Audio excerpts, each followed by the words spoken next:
Gracias, Matías. Buenos días o quizás buenas tardes. Pensaba utilizar un PowerPoint, pero creo que no lo voy a hacer uso de él para un poco hacer una exposición un poco más natural, más espontánea, no estar encorsetado, y así quizás esta tarde la uso por abajo, ¿no? Bueno, la idea, como ya planteaba Matías, podría ser una pequeña exposición inicial de la problemática de los sistemas energéticos insulares, luego hacer una referencia al contexto actual de cambio de modelo energético y las alternativas que se están planteando en estos momentos en los sistemas insulares en ese contexto de cambio de modelo, y especialmente el interés en que el cambio de modelo, desde nuestra perspectiva de la plataforma por un nuevo modelo energético, el cambio de modelo no se produce si no hay una participación de la ciudadanía, y lo explicaré después. Los sectores económicos locales y la ciudadanía tienen que participar o ser protagonistas de ese cambio de modelo. Si eso no se produce, el cambio de modelo lo van a hacer otros, y entonces no será nuestro cambio de modelo, será el de ellos, los mismos que ya controlan los sistemas energéticos actuales, en Canarias y en cualquier parte del mundo. Bien, los sistemas energéticos canarios se caracterizan por una dependencia exagerada del petróleo. Estamos hablando del orden del 92, 93, en cada una de las islas. Esto es un problema grave. Dependencia energética del exterior de un recurso tan contaminante, porque claro, aquí no tenemos hidráulica como pueda pasar en la península, el sector de las renovables no se ha desarrollado y por lo tanto hay una dependencia mayor de un combustible altamente contaminante y que a su vez es el productor pues de toda la contaminación, del calentamiento global, y ese es otro problema gravísimo que tenemos en estos momentos, ¿no? Bien, los sistemas energéticos canarios, que son 6, porque Lanzarote y Fuerteventura están unidos con un cable submarino, son sistemas energéticos insostenibles, totalmente insostenibles, desde el punto de vista, no solamente ya desde el punto de vista de la dependencia energética del exterior, sino también desde el punto de vista económico. Los sistemas energéticos canarios tienen una dependencia económica, es decir, tienen unos sobrecostes que al año estamos hablando de más de 1.000 millones de euros de déficit. Se llaman, o el sistema los llama, sobrecostes de los sistemas insulares. Concretamente, en el 2015, esos sobrecostes fueron de 1.400 millones de euros. El sistema energético de Gran Canarias, en este contexto, estaríamos hablando de que tiene un sobrecoste porque es un sistema energético similar al de Tenerife en cuanto a los valores de potencia instalada, pico de demanda y demás. El sistema energético de Gran Canarias tiene un sobrecoste en torno a los 400 millones de euros al año. ¿Quién paga este sobrecoste? Las facturas o los contratos de menos de 10 kilovatios, que son unos 27 millones de todo el Estado español, pagan los sobrecostes de los sistemas energéticos insulares. Si Canarias como comunidad autónoma tuviera que asumir el sobrecoste de sus sistemas energéticos, sería una comunidad autónoma en situación de pobreza energética. ¿Qué es lo que se suele decir? Cuando una familia tiene que dedicar en torno al 10% de sus ingresos para pagar la factura, se dice que es una familia en situación de vulnerabilidad energética o en situación de pobreza energética. Pues la Comunidad Autónoma Canaria estaría en esa situación si tuviera que asumir ese coste. Bien, por lo tanto, desde el punto de vista económico, totalmente insostenible; desde el punto de vista energético, de abastecimiento, totalmente dependiente del petróleo. Al depender tanto del petróleo, son sistemas insulares altamente contaminantes, no solamente ya lo que son los gases de efecto invernadero, sino también las micropartículas, lo que se llama el hollín. Esas micropartículas, por debajo de 2,5 micras, cuando respiramos, penetran en el torrente sanguíneo y producen cáncer, reconocido por la Organización Mundial de la Salud. De hecho, el modelo energético que tenemos basado en combustibles fósiles, en las grandes ciudades, pues se están convirtiendo en ciudades que son irrespirables, que no se puede vivir. Oye, las grandes ciudades tienen un problema enorme de contaminación, que están intentando controlar el tráfico, es decir, estamos generando aglomeraciones humanas donde la contaminación es un problema sanitario grave. Bueno, pues en Canarias quizás no tanto ese problema, pero también se está produciendo al depender tanto del petróleo. Sistemas energéticos insulares totalmente opacos. Es decir, no hay una información clara a la hora de abordar el diagnóstico y las cifras concretas de los sistemas energéticos insulares. No hay. Y tenemos dificultades para conseguirlas. Yo lo comentaba antes con las compañeras, con líderes, compañeras que nos venían para acá. Se suele decir que si te explican el sistema eléctrico español y lo entiendes, dice, entonces te lo han explicado mal. O sea, está hecho a propósito que no nos enteremos cómo una parte de lo que pagamos en la factura de la luz es una estafa, así, con todas las palabras, es una estafa. Es una estafa. En torno a un 25, un 30%, estamos pagando unos costes que no se corresponden con los costes del servicio eléctrico que nosotros recibimos en nuestros domicilios.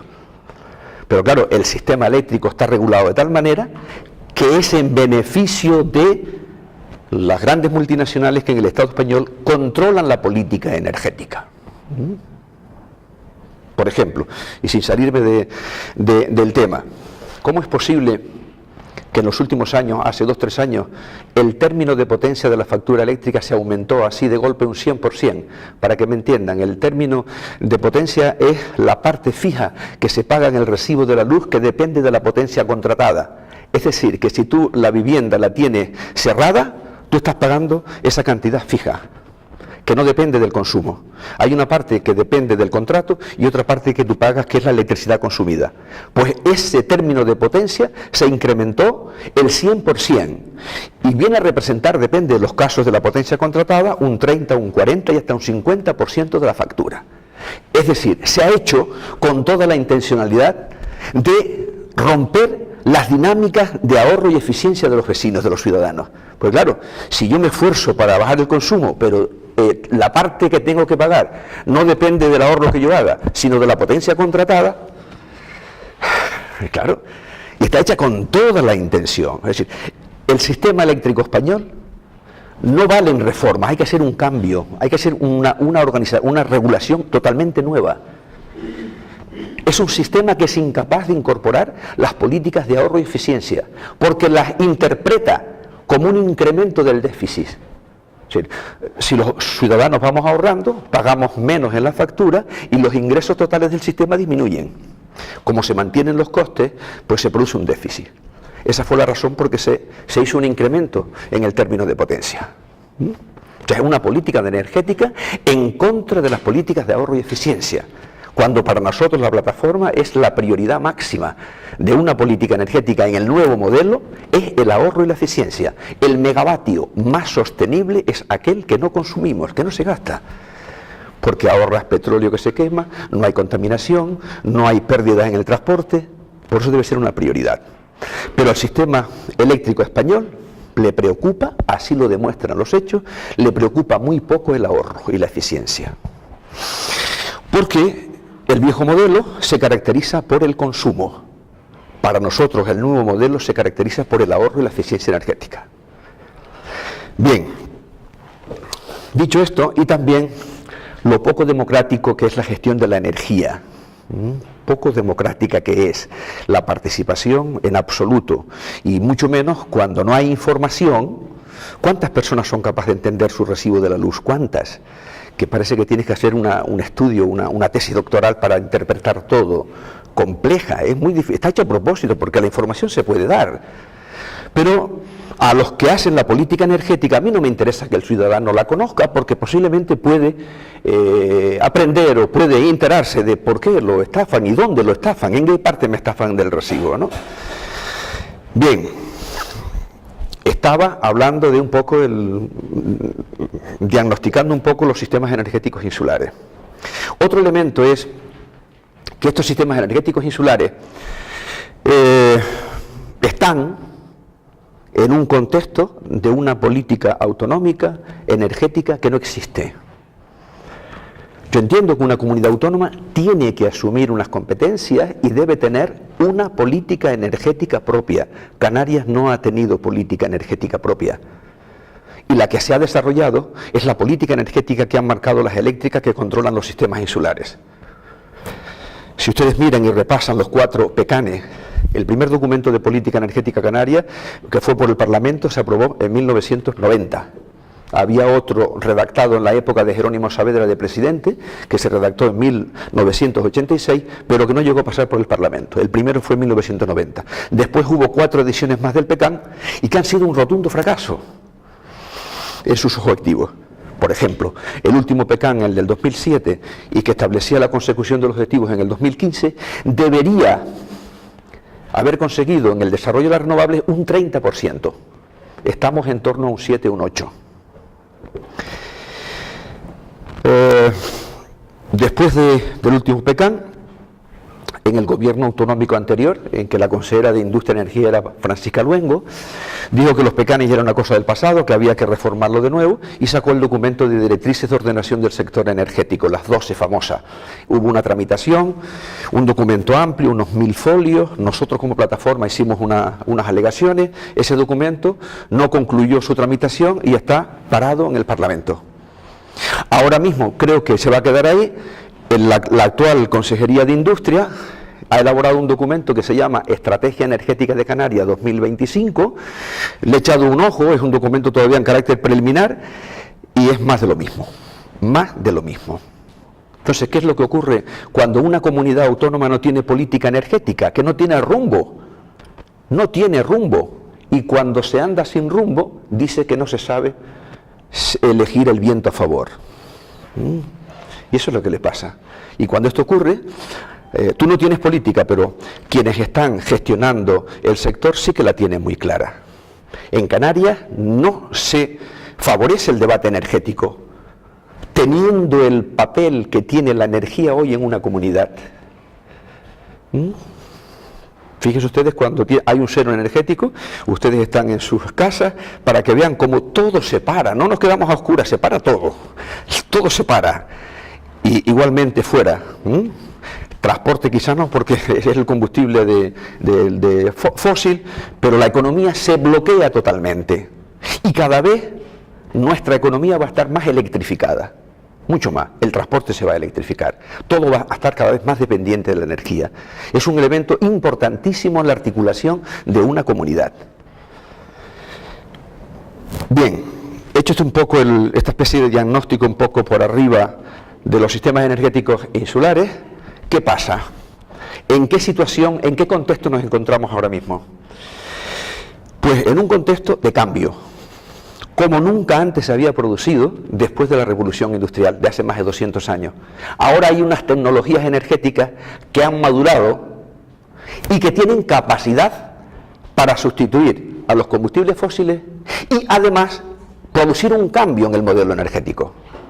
Por ejemplo, cuando el petróleo empieza a sustituir parte del carbón, o cuando el gas natural empieza a sustituir parte del petróleo, el modelo energético mantiene exactamente el mismo, varía la fuente de generación.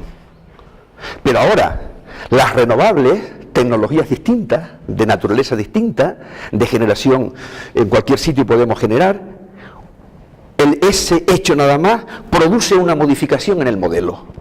No solamente sustituye a las tecnologías fósiles, sino que produce un cambio en la generación. Si produce un cambio en la generación, entonces modifica el transporte de alta tensión o distribución, rompe el esquema físico del monopolio energético. Y este hecho es nuevo, en los 200 años que llevamos de revolución industrial es nuevo. Y aquí es donde se encuentra ahora, porque además no solamente esto, sino que el desarrollo de las tecnologías fósiles han originado un problema gravísimo en el planeta, y es el calentamiento global. De consecuencias, no como una amenaza, sino ya como una realidad, de consecuencias imprevisibles. cómo las modificaciones mínimas en una fracción de temperatura de 1 grado o menos en un ecosistema marino originan unos problemas increíbles, de consecuencias imprevisibles para la vida, para la biodiversidad de los ecosistemas, para la economía, para todo. Y sin embargo, los gobiernos no están teniendo una actitud de responsabilidad frente a una consecuencia del abuso de los combustibles fósiles, como es de la dimensión del calentamiento global y el cambio climático.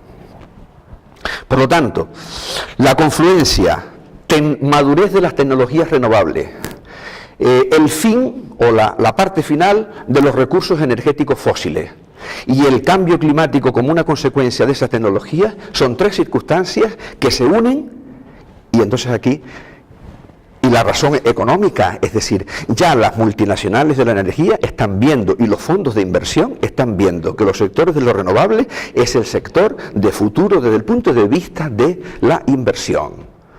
Desde el punto de vista económico, ya le preocupa menos el tema del cambio climático. Y eso se está produciendo en estos momentos como consecuencia de esas 3 circunstancias. Entonces estamos en un contexto de cambio de modelo energético.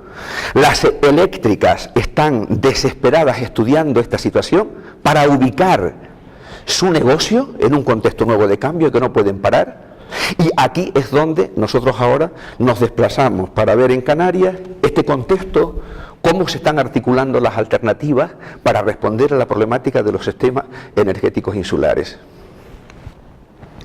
Bueno, me pueden interrumpir y así yo descanso un poco y tomo un poco de agua.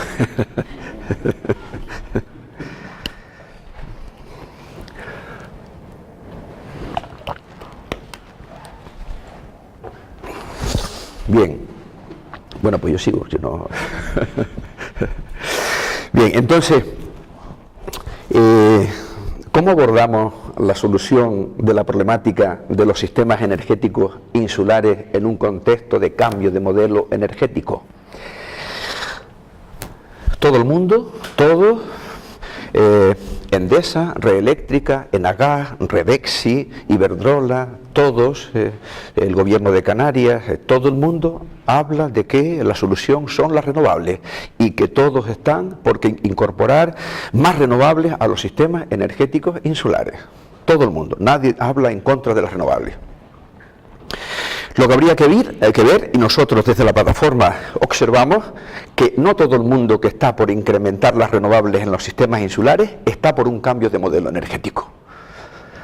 Se habla de transición, pero no se explica de qué transición. Y nosotros, a las eléctricas, lo mismo que al gobierno de Canarias actual y algunos cabildos, están por una transición que no signifique un cambio de modelo. Para nosotros el cambio de modelo significa romper la estructura de monopolio. Me explico. Es decir, habría que hablar primero de que el nuevo modelo energético ofrece una oportunidad de democratizar la energía. Es decir, sí. Una cosa es que ellos no quieran romper con este modelo, el antiguo modelo energético, pero el nuevo modelo no se puede monopolizar porque hay demasiados actores vinculados a cada una de estas piezas que conformarían ese nuevo sistema. No sé si me hago entender. A ver, una cosa es que quieran monopolizar, otra cosa es que puedan monopolizar todas las piezas integrantes, todos los componentes integrantes de ese nuevo sistema. No queda bajo un solo paraguas como hasta ahora. Correcto. Hasta ahora era todo casi unifuncional. Sí, sí. Y ahora es multifuncional y muchas de estas piezas caen bajo muchas paraguas distintas. No sé cómo... Sí. Ellos van a hacer todo lo posible por seguir controlando el nuevo modelo energético. Efectivamente, no lo van a tener fácil.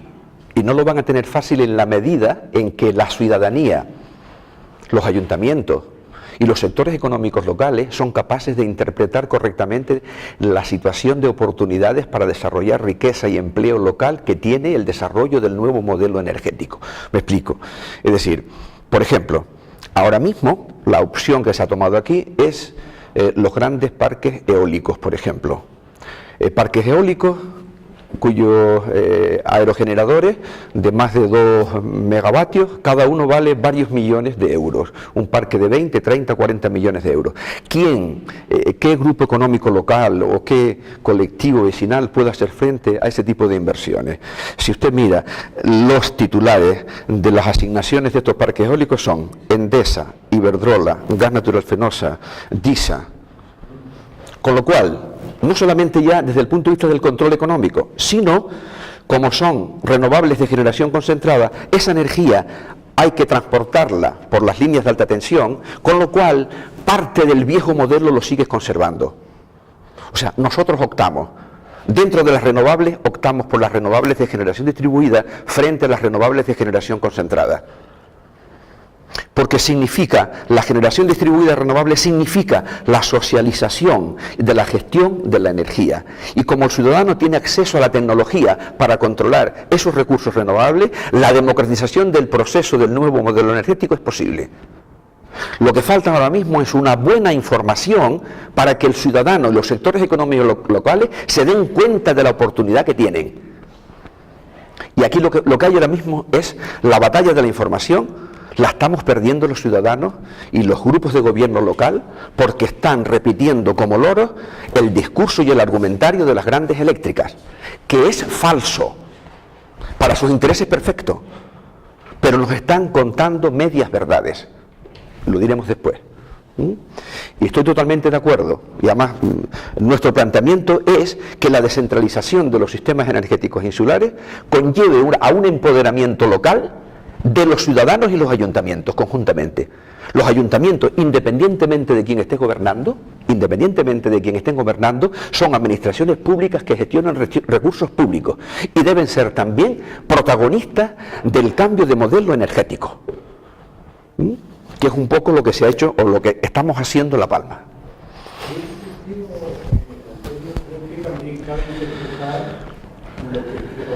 Ya en la última década en el ámbito de la solar, ¿no? Con el tema de la crisis, de la bajada de las tarifas, en el fondo daba la sensación de que hubo una explosión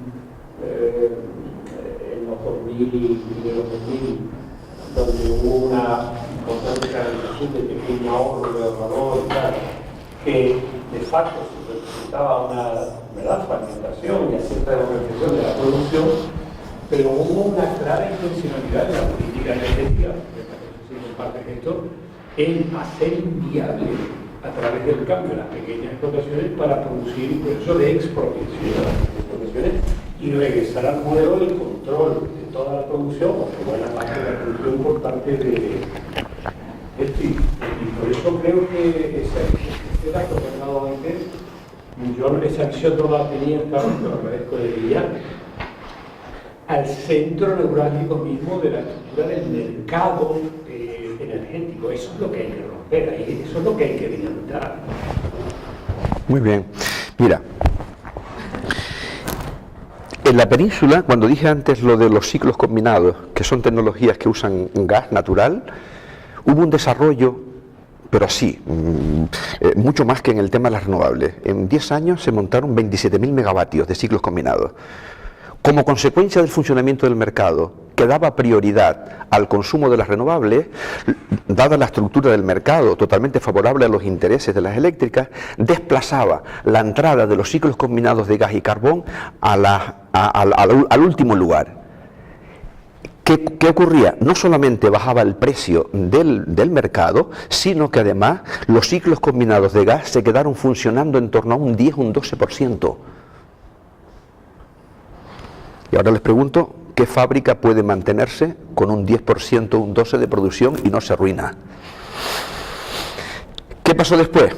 Los dueños de estos ciclos combinados, Iberdrola, Endesa, Gas Natural Fenosa, E.ON y EDP, las 5 grandes multinacionales que están en España, automáticamente presionan al gobierno, y es una de las razones más importantes para poner en marcha la reforma eléctrica, que aquí tenemos la imagen del exministro paisano Soria, donde el objetivo fue las protestas que había para quitarle las primas, porque la convocatoria que se hizo en el Boletín Oficial del Estado animaba a los ciudadanos y a los sectores económicos a invertir sus ahorros, a las pequeñas empresas, en proyectos de renovables, garantizando en el boletín una prima que realmente era una prima sustanciosa y era una buena inversión.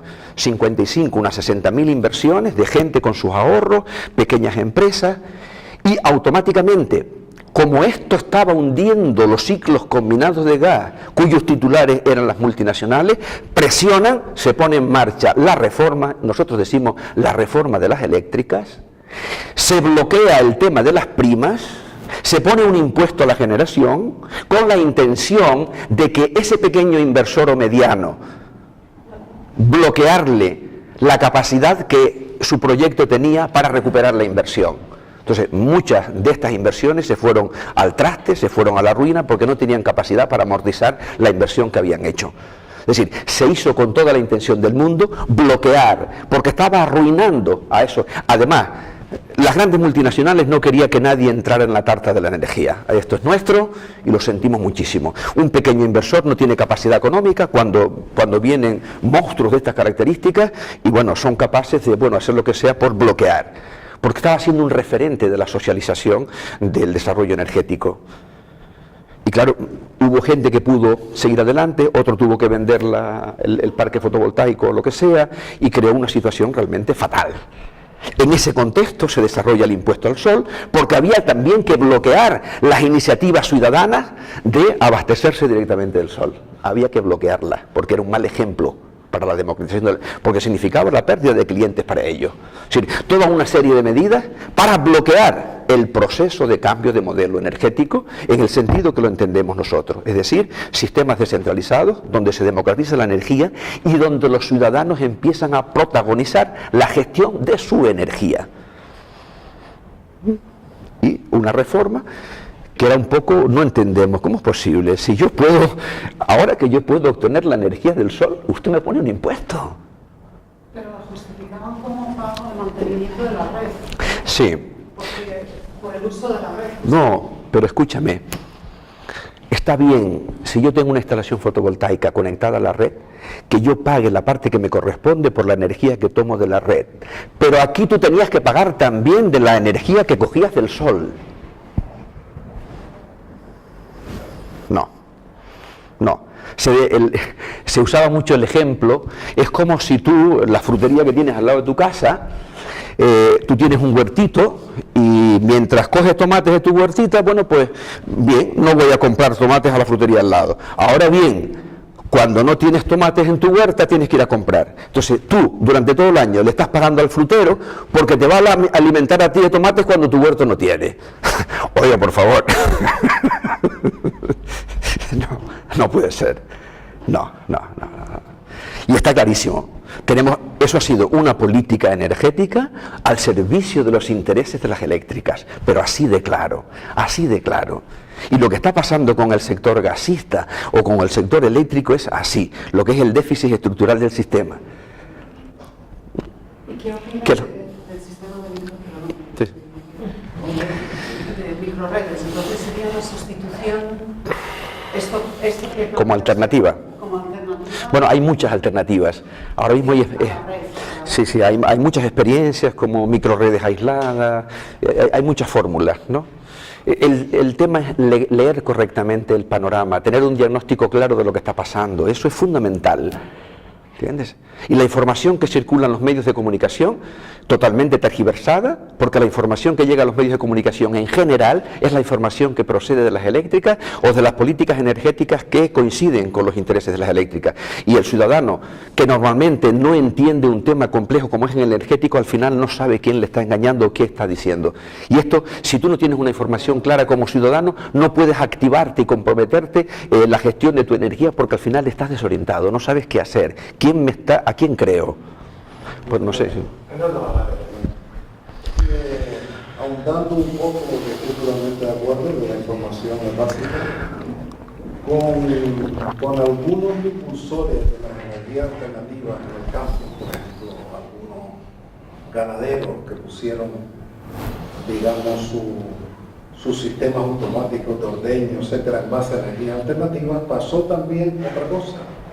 Y es que si tú tienes un determinado tamaño de empresa, lo que no puedes pretender, te va a pasar lo que pasó, es poner más placas que las que necesitas, porque la energía que te sobra a ti no te la va a recibir la multinacional. Y yo me acuerdo de un programa de Agrofera donde salió un ganadero y dice que yo, en vez de volverme y profundizar más en lo que sé, me puse a vender energía. Entonces yo creo que la información es fundamental, es decir, usted llega hasta aquí, usted ahora no es empresario de la energía, usted llega, resuelve su problema y punto. Igual que el ciudadano no va a poner 4 placas en la azotea, que además de que le caliente su agua, le permitan hacer cambios con la energía. No se lo van a permitir. No se lo van a permitir, porque lo lógico es tú ponerte a negociar. El señor se tiene que dedicar a lo que sabe.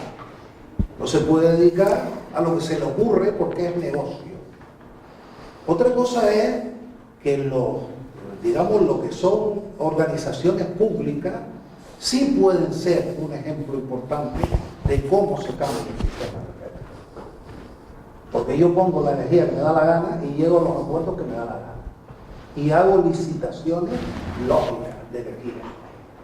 Y después puedo decirle a los demás que ahorren energía y tal, cuando sus edificios, sus hospitales, todos nuestros edificios, nuestros hospitales, están, desde luego, no son ejemplos de eficiencia energética. Y tú tienes que empezar por ti. De acuerdo. O sea que hubo también eso, que se metieron a hacer empresarios. Bueno, pero perdona, porque esto que plantea Mariano, yo no estoy de acuerdo, ¿no? Es decir,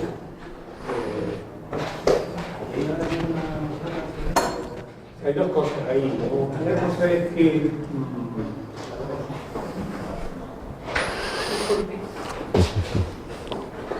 bueno, la pregunta, o sea, yo creo que esto deberíamos discutirlo, supongo, en algún momento, porque me parece que es un tema clave, ¿no? Hay una línea argumental por ahí sobre, más o menos vendría ahí el zapatero a tus zapatos, pero el peligro que tiene esa línea argumental es, entonces, energía para las eléctricas de siempre, ¿no? Bueno, no está cambiando. No, está planteado, sí. Espera, pero digo, pero hay... Pero nada, no, pero lo que te digo, Mariano, lo que te digo es que, con independencia de que está el otro nivel que tú planteas, que los ayuntamientos, que los cabildos, que puedan convertirse en productores, lo que yo creo que es importante es que el poder público, el sector público, establezca las condiciones de funcionamiento de la energía que garanticen el acceso a la misma de la ciudadanía, condiciones de seguridad, condiciones de eficiencia, bla, bla. Pero de ahí a establecer límites, porque a ciudadanos agrupados de la manera que sea o individuales que quieran también, además de tener su actividad, producir energía, no entiendo por qué habría que poner necesariamente límites. No, yo no le pongo límites. Yo lo que digo es, si usted es un ganadero que entiende un tema y se mete en otro, tiene que saber en el tema en que se mete. Y que suma los riesgos, ¿no? Sí, yo sumo los riesgos. Claro. Lo que no puede pretender es decir, estos no se van a enterar de que yo ahora voy a vender energía y le voy a sacar provecho al tema. Imagínate que el ganadero que se meta, sea un gran gestor de red, de un sistema, puede ser, ¿no? En el caso que tú estás hablando, él no fracasa porque no pueda producir razonablemente bien energía, no. Fracasa porque hay un marco institucional que dice que la red puede no comprársela, pero eso es un tema que se puede regular de otra manera, ¿no? Claro. Pero yo lo que quería decir era lo otro que decía muy bien. Está claro, allá afuera lo que se dice es el déficit tarifario, nadie lo cuestiona, y dos, las renovables tienen parte de la culpa del sistema. Pregunta, ¿cuál sería un discurso sencillo y claro para desmontar ese argumento? Que incluimos falaz, pero que... Bien. Esa fue otra de las razones en la política energética estatal para justificar la reforma, es decir, la prima a las renovables es la causa del déficit de tarifa. Eso es falso, falso, totalmente falso. Vamos a ver, el mercado eléctrico no es la causa, es decir, si hacemos un balance, y esto hay inventarios por ahí que lo han hecho perfectamente, entre lo que aporta las renovables en el mercado eléctrico y lo que reciben en concepto de prima, el balance es muy favorable a lo que aportan las energías renovables.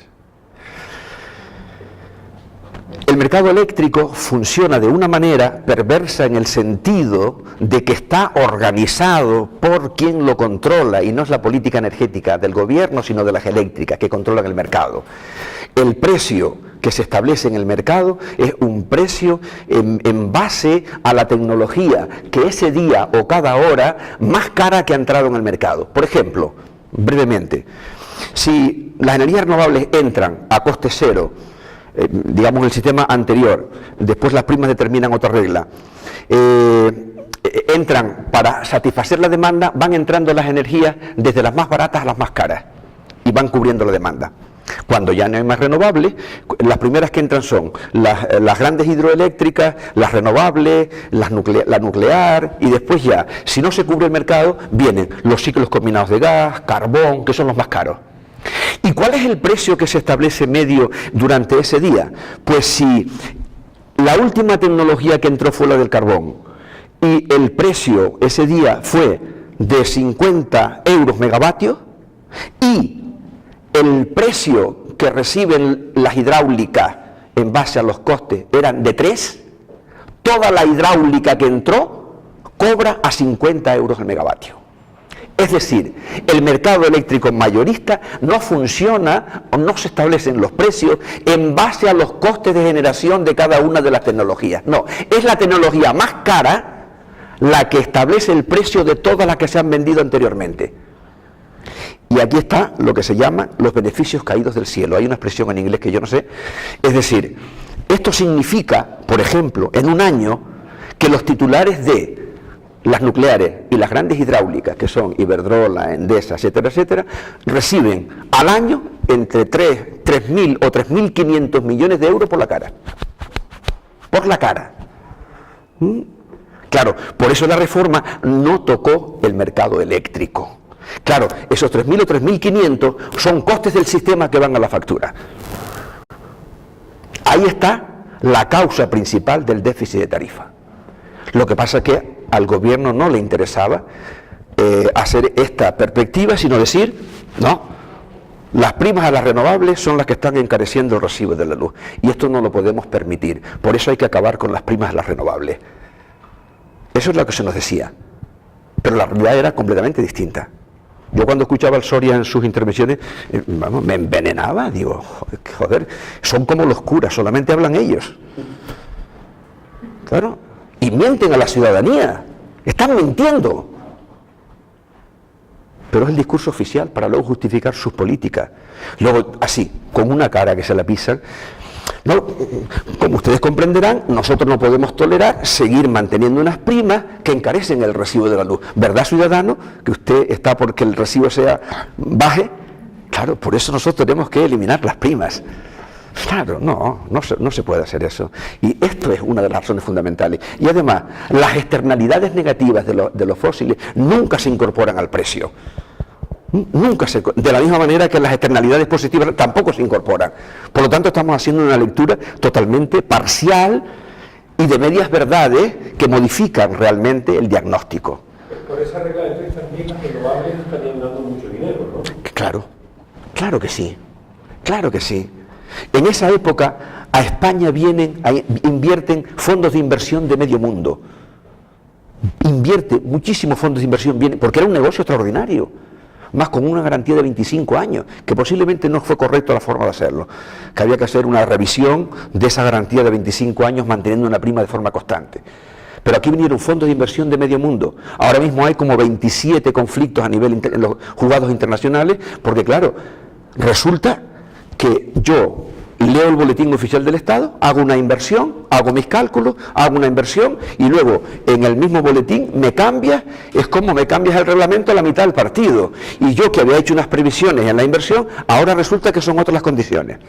Así, todos los inversores extranjeros fueron a los tribunales europeos de arbitrio internacional y están dilucidándose ahora mismo, ya han fallado algunos de ellos, y los costes y las pérdidas, eso porque van a perder esos conflictos al recibo de la luz. Como ha pasado con el almacén subterráneo de Gas Castor, que se ha llevado 1.400 millones Florentino Pérez, el del Real Madrid, es decir, así. Claro, no. Y claro, cuando resulta que los déficits del sistema se derivan a la factura, lo que llaman el peaje, joder, y yo soy el inversor privado, es un ejemplo de libro de socialización de las pérdidas. Ahora, las ganancias cuando las hay, esto es mío. Al final el déficit tarifario de quién era, ¿Quién está pagando ese déficit? El sistema.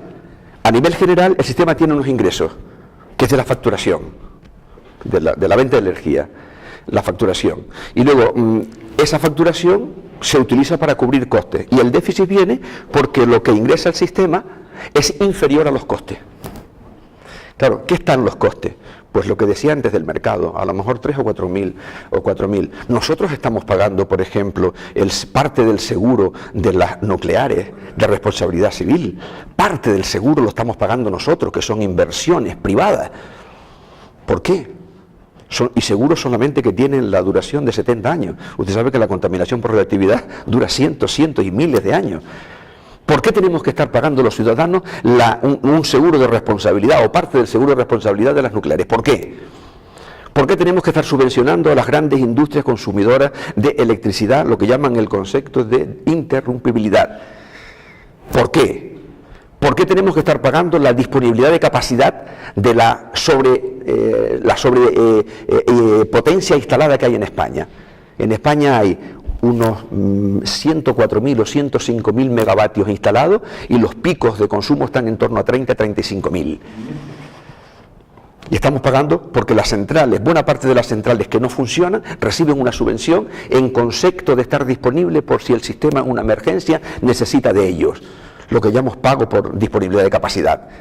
Pero es enorme, ¿entiendes? Es enorme. Claro, esos son los costos del sistema que aumentan el déficit de tarifa.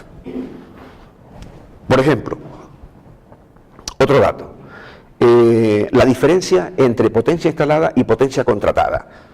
Por ejemplo, estos son datos de Endesa. En Canarias la potencia energética instalada está en torno a 3.000, 3.100, 3.150 aproximadamente megavatios. Potencia instalada. Potencia contratada, 6.400 y algo, 6.400 y algo, potencia instalada 3.100 aproximadamente. El pico más alto de demanda energética estuvo situado, o se ha situado, no sé en qué fecha fue, 1.450 megavatios. Es decir, estamos pagando lo que se llama el término de potencia instalada, 6.400 y la potencia instalada es aproximadamente la mitad. ¿Cómo puede estar un sistema regulado de esa manera? No sé si han entendido las cifras, ¿no? Pero es de escándalo. ¿Cómo se puede organizar un sistema tan mal o tan bien? ¿Entiende? En este concepto, las eléctricas en un año en el sistema eléctrico español están recibiendo 7.000 millones de euros de ingreso. Perdón, el escándalo es que la potencia contratada es 4 veces Exacto. un pico. Eso es. Pues la diferencia que hay entre 1.450 y 6.400. O sea que cuanto más alta ha llegado en un momento concreto, el 25 de marzo a las 9 de la noche, pues el punto máximo de consumo llegó a unos 1.400 y no sé cuánto. Y están cobrando por la potencia instalada, claro. A lo mejor uno en la casa con un contrato de 3 escapas y tiene 5 y pico, ¿no? Y así va sumando, y claro, llega el momento, o sea que está muy mal montado esto. No es una reforma del sistema eléctrico lo que hace falta, es una cosa nueva, una ley nueva, para poder encajar un nuevo modelo energético. porque la reforma es imposible poder resolver los retos y los objetivos ahora mismo tal como está. Bien, si quieres vemos ahora, no sé el tiempo que tenemos, ¿no? Vemos un poco ahora el tema del gas en este contexto. ¿Se sitúan o...?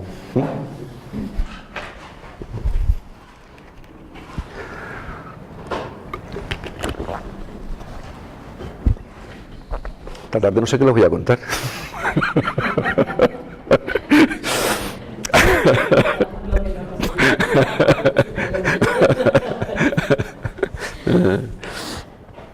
Bien, en este marco de los sistemas energéticos insulares, con esa dependencia energética del exterior, con unos sobrecostes de 1.200 millones al año, un sistema muy contaminante, totalmente dependiente del exterior y del petróleo, se nos dice que ahora, en esta etapa de transición de los fósiles a las renovables, el gas es la piedra angular, la piedra filosofal.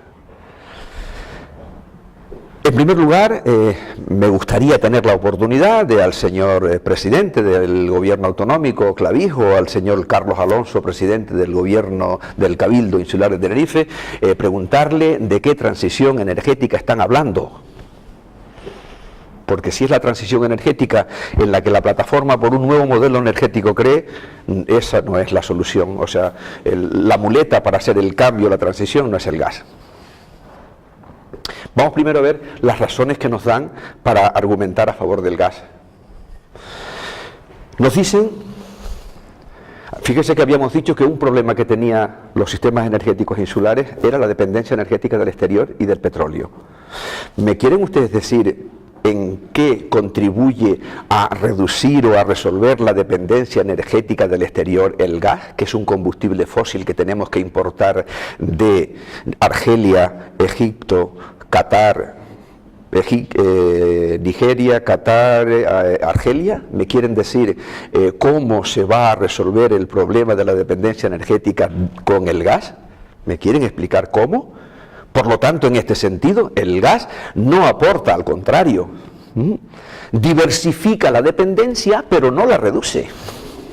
Por lo tanto, no aporta ninguna solución a uno de los problemas graves que tienen los sistemas energéticos insulares.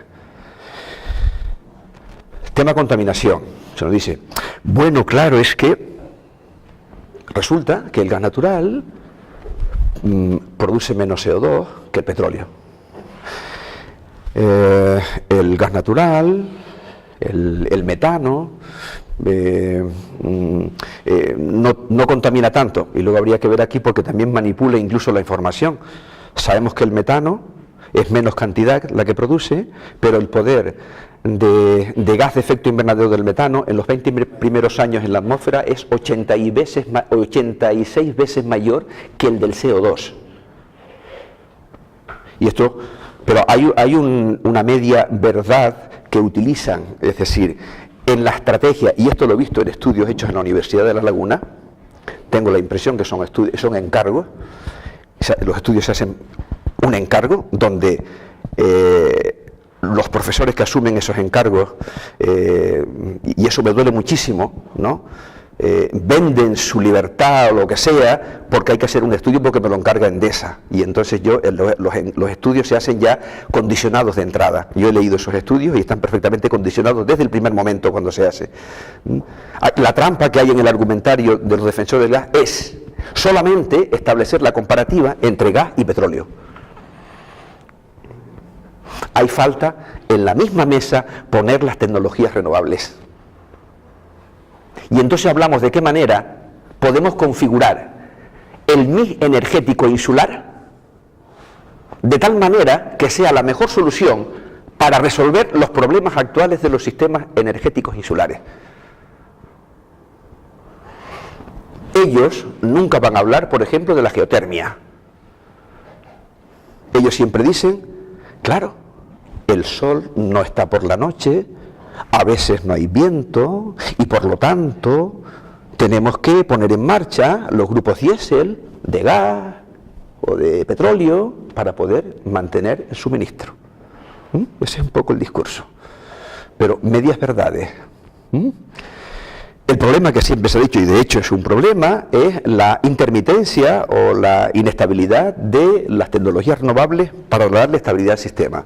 Pero ¿existen algunas tecnologías renovables que aportan estabilidad al sistema? Sí, existen. ¿Y en qué situación se encuentran? En la más absoluta marginación y abandono.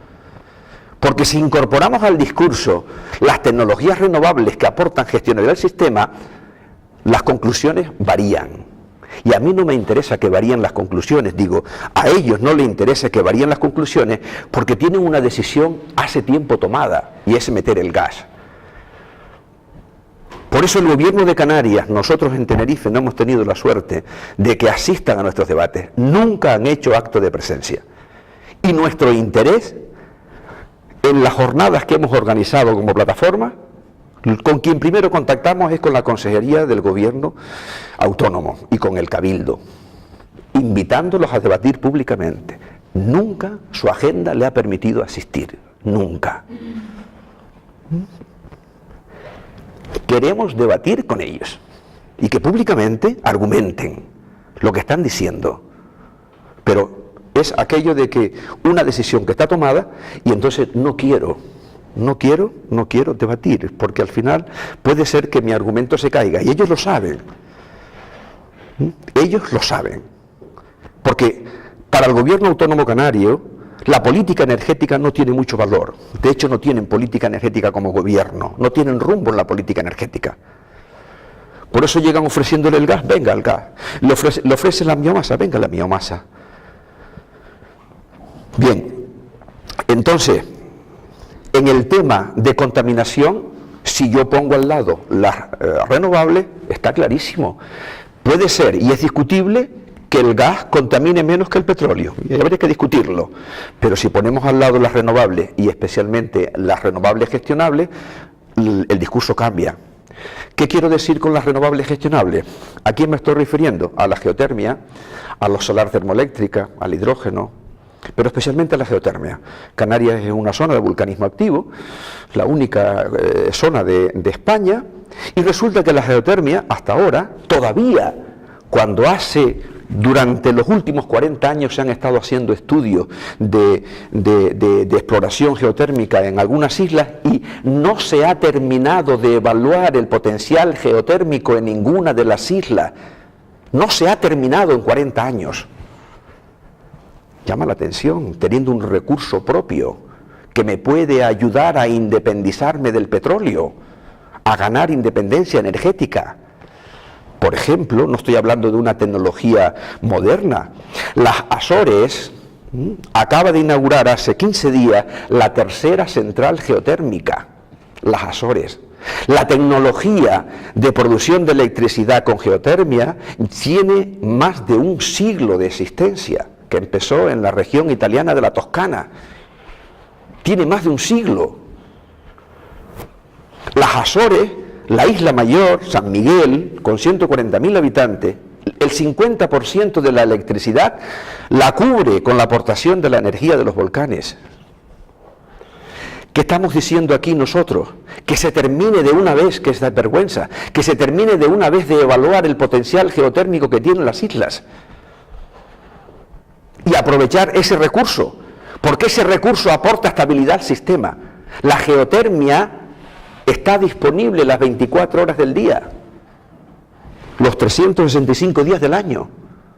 1 megavatio de geotermia produce electricidad durante las 24 horas del día. 1 megavatio de fotovoltaica produce durante las horas de luz del día.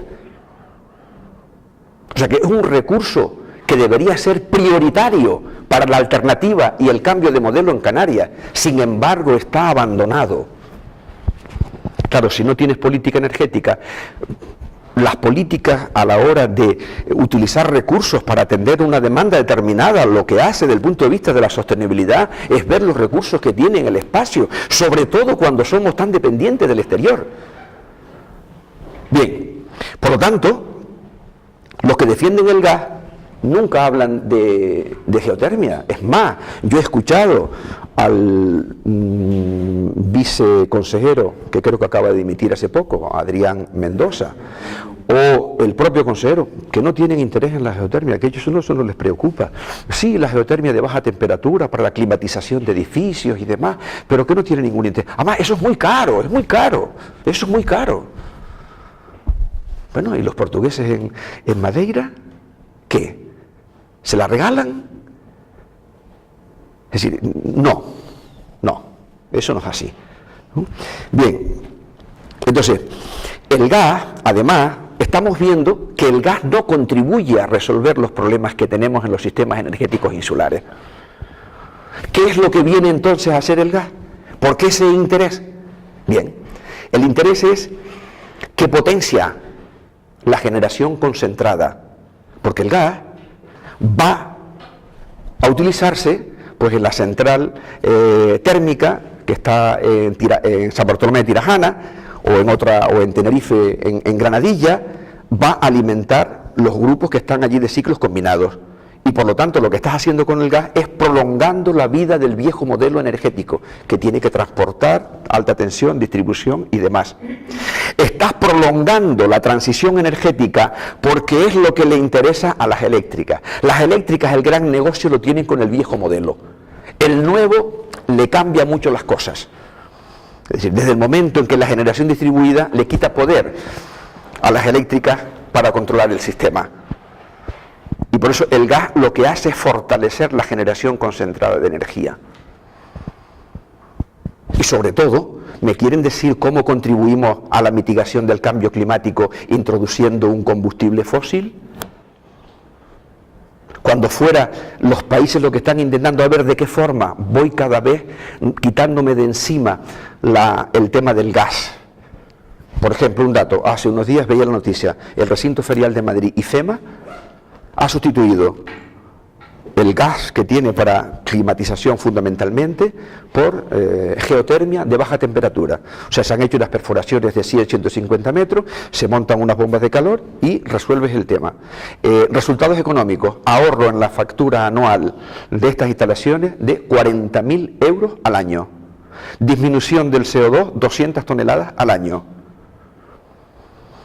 Bien, pues aquí no solamente el gas para la central de producción insular de energía, sino también ahora, como parte de ese proyecto, el gas ciudad, el aire propanado, que está constituyendo ahora mismo pues un tema de debate actual, pues en Gran Canaria y en Tenerife, pues en Gran Canaria, en Las Palmas de Gran Canaria, creo que también es en Telde, Agüime y San Bartolomé, y un grupo de 5 municipios me parece en Tenerife. Pero vamos a ver, ¿qué es lo que veo? Resulta que cuando habría que estar planteando placas fotovoltaicas para el autoconsumo en los edificios, en las fincas aisladas, políticas de ahorro y eficiencia, resulta que ahora se van a abrir las calles para llevar gas ciudad a los domicilios, a los comercios, hoteles. ¿Pero qué me está diciendo? ¿Esta es la forma? Muchos ayuntamientos que están en el compromiso del pacto de los alcaldes. Esto es un obstáculo para el autoconsumo, porque hay que hacer una inversión, depende de la dimensión del edificio o lo que vayas a hacer con ese gas, que va desde unos 2.500 a 5.000 euros, el dueño de la vivienda que quiera acoplarse a esta historia. Pero claro, ¿cómo yo si después en un momento determinado quiero plantearme, por ejemplo, una placa fotovoltaica, cómo hago frente a esto cuando estoy también? Pero es una distorsión, es una falta. Pero en el 2018, cuando todo el mundo está a ver cómo se quita de encima los combustibles fósiles, aquí no. ¿Qué ocurre? Que hay que incrementar la demanda de gas, porque el gas solamente para generar electricidad a nivel del sistema insular es insuficiente. Es insuficiente. El archipiélago de Hawái, palabras de su presidente, se llama presidente de Hawái, creo que sí, David Ige, hace 2 años, en unas declaraciones, una especie de encuentro que tenían, palabras textuales: nosotros no vamos a apostar por el gas natural porque perdemos dinero y tiempo en la incorporación de renovables. Esto se puede mirar en las hemerotecas y localizan el dato y la fuente. Recientemente, un informe de la Comisión Nacional de Mercados de la Competencia, hace un mes, con respecto al tema de la regasificadora de Granadilla. Documento, perfecto. Los técnicos de la Comisión Nacional de la Energía, que estaba dentro de la Comisión Nacional de Mercados de la Competencia, con respecto a la regasificadora, dice, bueno, como esto obedece a una planificación hecha en el 2008, han transcurrido 10 años, el tema de las renovables ha cambiado tanto, la situación de las energías renovables en Canarias es distinta. ¿No sería oportuno evaluar la viabilidad económica de la construcción de esa regasificadora? Dicen los técnicos. Quiero tener esa información porque otra de las cosas que se ha hecho es los estudios de las grandes infraestructuras a nivel español se hacen en base a estimaciones del crecimiento de la demanda que no se corresponde con la realidad. Y así se hacen infraestructuras que no corresponden luego, y aquí hablamos pues de las autopistas, hablamos de aeropuertos que luego no hay aviones ni gente que los use, y en el sistema energético una de las causas del déficit de tarifa, decía, palabras textuales de José María Quemada, presidente de la Comisión Nacional de Mercado de Competencia, decía precisamente, una de las causas del déficit de tarifa está en hacer infraestructuras totalmente desconectadas de la demanda de la realidad. Y este informe de la Comisión Nacional dice, no se puede autorizar esto sin tener un estudio a ver si hoy es viable económicamente esa infraestructura. Totalmente lógico y sensato lo que hay que hacer. Respuesta del presidente del Cabildo o del señor Clavijo.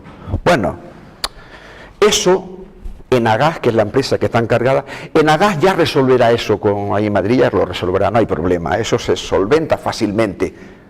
Fíjense ustedes, hay que hacer un estudio para estudiar la viabilidad económica de una infraestructura y usted me está diciendo que eso se solventa fácilmente. Porque usted no piensa la posibilidad de que el estudio diga que no es viable, ¿verdad? ¿O me está hablando de que estos estudios se hacen a la carta?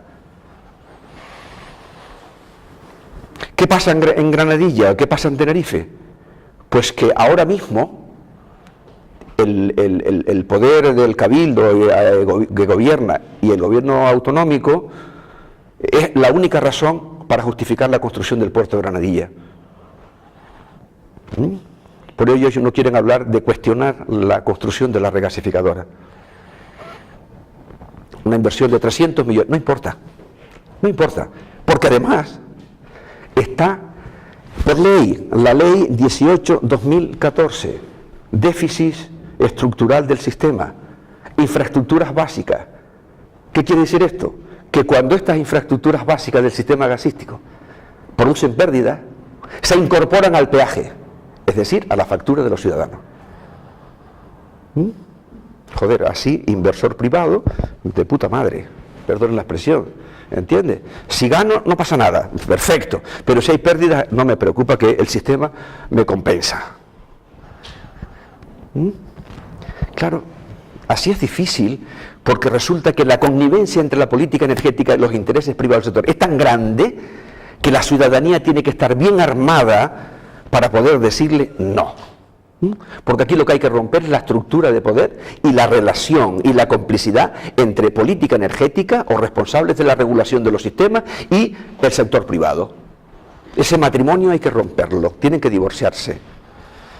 Porque los gobiernos establecidos con la democracia que tenemos deberían, una vez elegidos, deberían velar por la defensa de los intereses de la ciudadanía, el territorio y el medio ambiente, no por los intereses particulares. Y esto es lo que la ciudadanía tiene que tener conciencia clara. Porque luego nosotros somos los que estamos sosteniendo ese sistema a través de una estafa en nuestro recibo. Somos al final los que estamos pagando todo este desaguisado. Y es una pena porque luego ahora mismo en Canarias hay una situación donde los sectores económicos locales que podrían obtener inversiones importantes en el sector de las renovables, resulta que la gran mordida se la están llevando los de siempre. Y hay un nicho económico importantísimo que tiene que desarrollarse ahora, porque además no es solamente el tema de la gestión de la energía a nivel residencial, es el tema de la movilidad sostenible con renovables, porque en nuestras casas vamos también a gestionar la energía para movernos a través de la electrificación del transporte. O sea que es una dimensión económica todavía mayor. Y el nicho de mercado, de trabajo que se va a crear y de economía es importantísimo. Bien, por lo tanto, el tema del aire propanado, que no es otra cosa que el aire propanado es un derivado, la destilación del petróleo es un derivado del petróleo. El aire propanado es un poco más espeso que un 52% más denso que el aire, por eso se le añade aire, para que no se quede, las posibles fugas se queden en el suelo y desplace el oxígeno y origina problemas de intoxicación y demás. Y claro, las infraestructuras que se van a construir para el aire propanado son exactamente las mismas que necesita después el gas.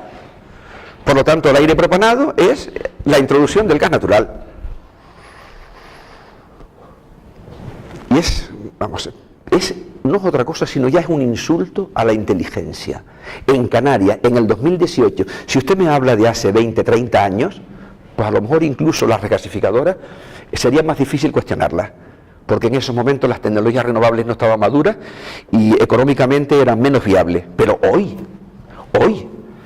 cuando producir un megavatio en Canarias, en los grupos diésel, estamos hablando de cerca de 200 euros megavatio, estoy hablando del precio del mercado más los sobrecostes, y hoy las zonas de viento mejores que tenemos aquí producen megavatios a lo mejor a 40, 45, a 50 euros.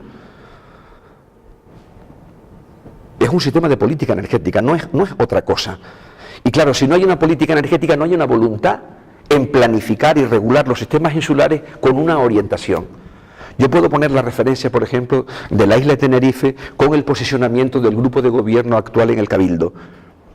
Podamos o no compartir lo que está haciendo, pero lo que sí es verdad, que cuando el grupo de gobierno del Cabildo tiene una política energética clara, como Cabildo, automáticamente, cuando llega un proyecto de red eléctrica o del sistema, como tiene un criterio propio de un modelo, tiene criterios para discriminar si esa infraestructura favorece el modelo que hemos definido del Cabildo para la isla. Así se ha dicho no a la regasificadora y así se dijo también en su momento a los proyectos de biomasa para importar materia orgánica de Chile y de Argentina. Porque decía, estas infraestructuras son contrarias al modelo que queremos para nuestra isla. Pero si tú no tienes un criterio propio en cuanto al modelo energético que quieres para tu isla, tú no sabes discriminar si esta infraestructura o no, me favorece o no. Red Eléctrica y Endesa dicen que sí. Vale, pues entonces será que es eso lo que hay que hacer.